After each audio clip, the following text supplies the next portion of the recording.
पर विराजमान कार्यक्रम के मुख्य अतिथि वरिष्ठ कवि हमारे दादा श्री निर्मल चंद्र निर्मल जी तथा मेरे आदरणीय गुरु प्रोफेसर सुरेश आचार्य जी को मेरा सादर प्रणाम।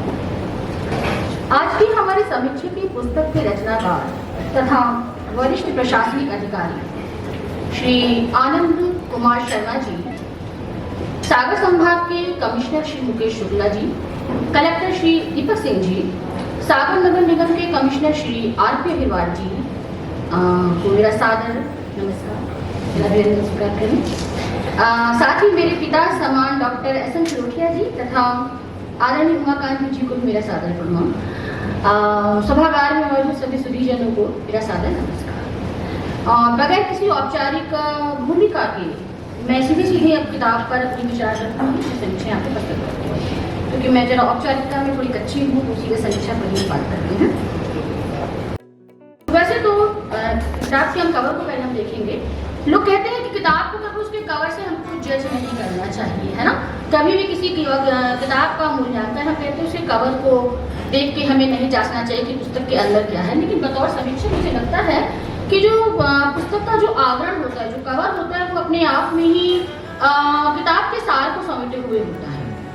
कवर में ही काफी कुछ होता है जो आपको बता देता है कि किताब में क्या है।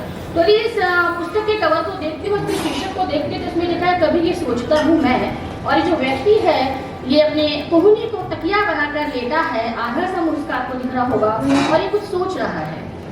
और जैसे जैसे इसके मन में जो विचार आ रहे हैं, क्योंकि भाव के अलग अलग प्रकार होते हैं, वैसे वैसे हमें इसमें अलग अलग इसमें रंग दिख रहे हैं। तो ये कवर से ही हमको इस समझ में आ जाता है कि ये किताब कहना क्या चाहती है। बहुत ही अच्छा कवर है, बोलता हुआ कवर है। और पुस्तक की शुरुआत में आपने अपने माताजी और पिताजी को स्मरण करते हुए जो कहा है तो हम सबको सुनना चाहिए, काफी प्रेरक है। वो कहते हैं कि अम्मा जिन्होंने सिखाया कि यदि तुम सही हो तो किसी से न डरना, और बाबूजी जिन्होंने सिखाया कि किसी की सहायता करो तो करके भूल जाना। ये बहुत ही महत्वपूर्ण सबक है जिंदगी का। मुझे लगता है कि हम सब जो अक्सर उदास रहते हैं जीवन में, बार बार वो इसीलिए रहते हैं कि भाई मैंने उसके लिए इतना किया, मैंने उसके लिए इतना किया, और फिर उसने मुझे बदले में क्या दिया। तो ये एक सीख है कि किसी की सहायता करो, नेकी कर दरिया में डाल, करो और भूल जाओ। तो ये बहुत ही अच्छा, मैंने शुरुआत में जो लिखा है बहुत ही अच्छा मुझे लगा।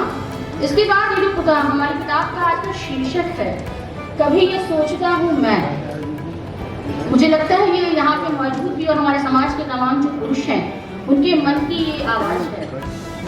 वो सभी कभी ना कभी कुछ सोचते, क्योंकि कुछ भी एक कड़वा सच है हमारे समाज का, वो ये है कि पुरुषों को हमने भावुक होने की आज़ादी नहीं दी।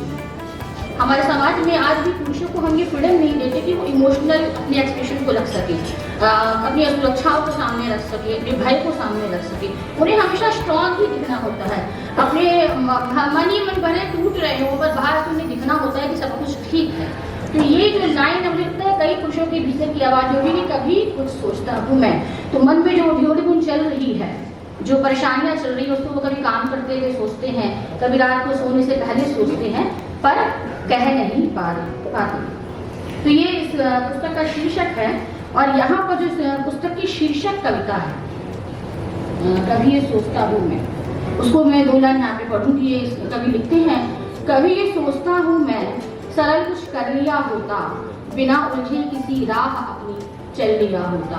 तो लगता है कामयाब लोगों को, खासकर कर्मशील प्रवृत्ति के लोगों को ये लगता है कि शायद थोड़ा हम इजी गोइंग हो जाते, कहीं पे समझौता कर लेते तो क्या होता।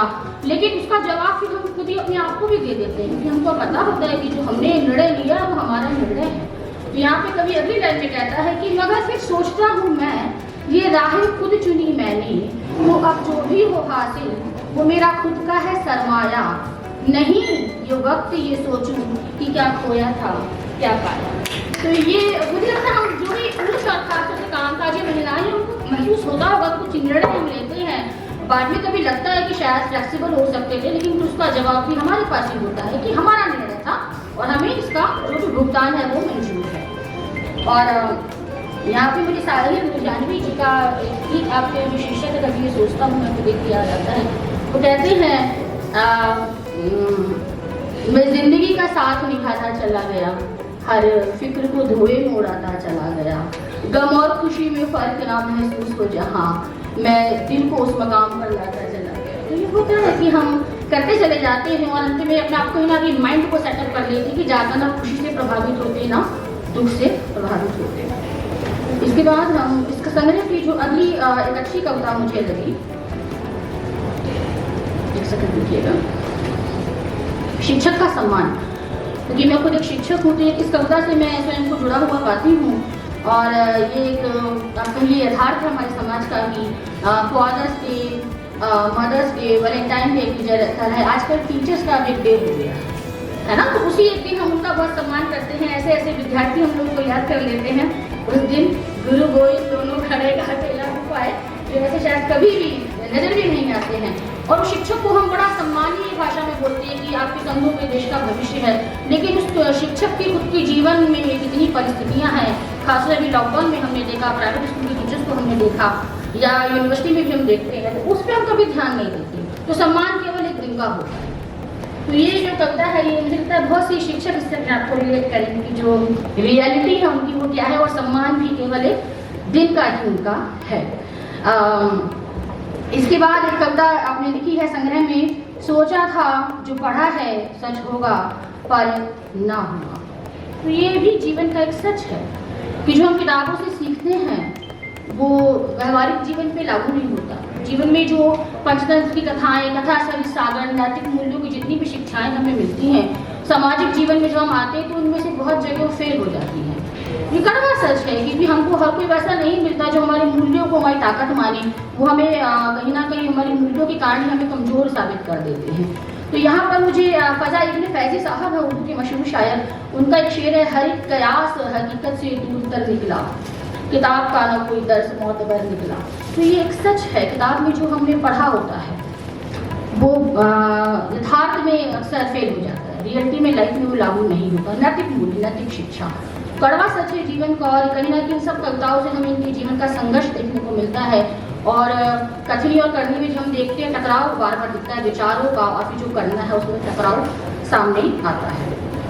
एक कविता इन्होंने अपनी पत्नी के प्रति लिखी है, उनका आभार व्यक्त करते हुए। निश्चित तौर पर पत्नी के प्रति पुरुष जो है पति है वो आभारी व्यक्त कर पाते हैं कि इसके बाद उनको लगता है मैं तुम्हें क्या दूंगा, है ना, सब कुछ तो तुम्हारा ही है, तो सबसे अच्छा बहाना भी है ये कुछ ना देने का। तो बहुत अच्छी ये कविता लिखी है कि सब कुछ तो तुम्हारा ही है, बहुत अच्छी ये कविता है। और उसके बाद अपनी बेटी की विदाई पर इन्होंने कविता लिखी है। इन दो कविताओं में मैं इनमें एक बहुत उम्दा जीवन साथी पाती हूँ, जो ना सिर्फ एक लंबे समय से अपने जीवन साथी के साथ है तो वो उम्दा नहीं होता, मतलब जो थैंक्सफुल है कि भैया ठीक है आपने मेरा बहुत अच्छा साथ दिया और आपके कारण ही मैं जो हूँ, ये बहुत बड़ी उपलब्धि होती है किसी पत्नी के लिए जब उसका पति एक एज के बाद उसको ये बोलता है।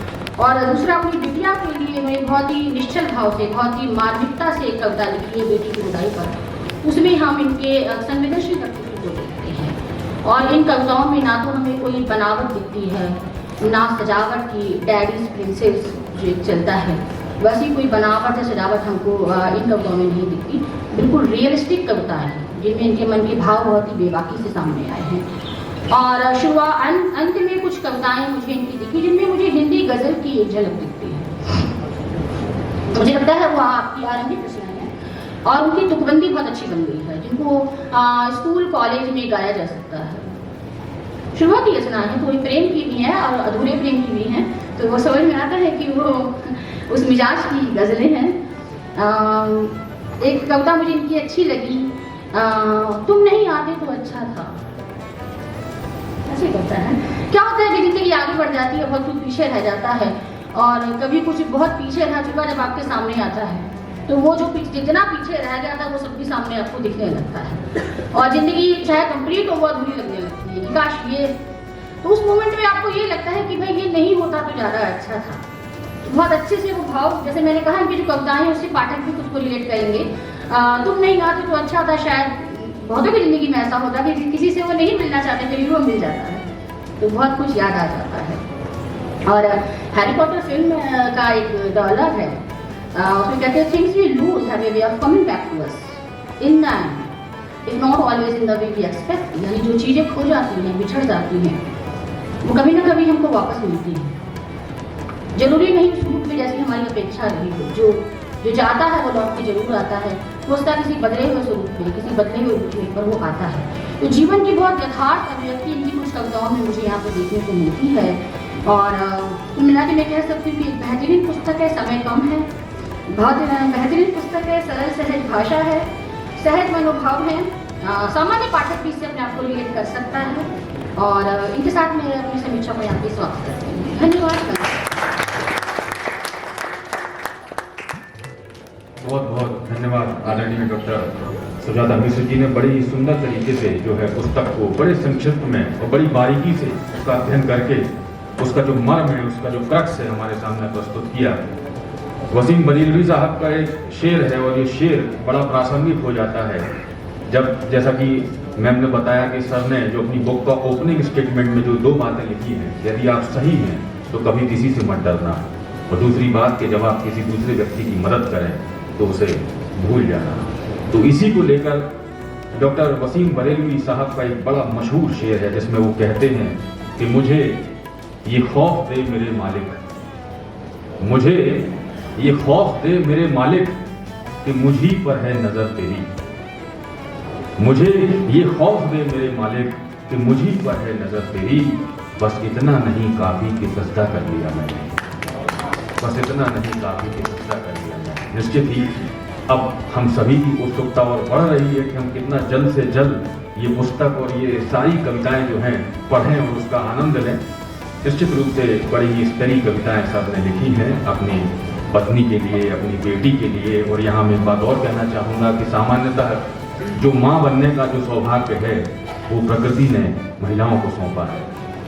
माँ बनने का जो सौभाग्य है वो सामान्यतः प्रकृति ने महिलाओं को सौंपा है, लेकिन यदि कोई व्यक्ति माँ बनना चाहता है, उस माँ के वात्सल्य को छूना चाहता है, तो उसे निश्चित ही काव्य का सृजन जरूर करना चाहिए, तो उसे निश्चित ही काव्य का सृजन जरूर करना चाहिए। तभी हमारे इस डिवास्टेटिंग समाज की जो गतिविधियां हम डेली अखबारों में पढ़ते हैं, इस तरीके की जो है निम्नताएं हम देखते हैं, उनमें प्रेम, करुणा, दया, संवेदनशीलता और सहानुभूति का जो अंश है वो हम सबके जीवन में, हमारे जीवन में और हमारे जीवन को निश्चित ही प्रकाशमय कर पाएगा।